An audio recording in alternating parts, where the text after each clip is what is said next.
বন্ধুরা সবাই কেমন আছো? সম্পার রান্নাঘরে সবাইকে স্বাগত। আজকে আমি ওল চিংড়ি বানিয়েছি। কিভাবে বানিয়েছি সেটাই আপনাদেরকে দেখাবো।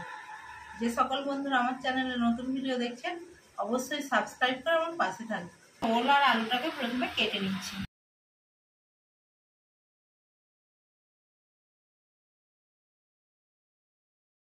আলুটাকে কেটে নিয়েছি, এবার সেদ্ধ বসিয়ে দিচ্ছি।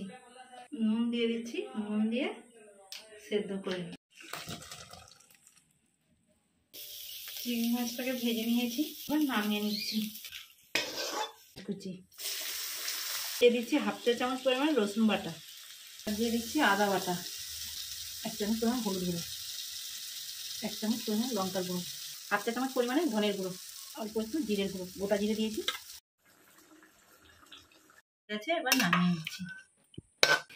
বন্ধুরা ওল চিংড়ি আমার কেমন হয়েছে আপনারা অবশ্যই কমেন্টে জানাবেন।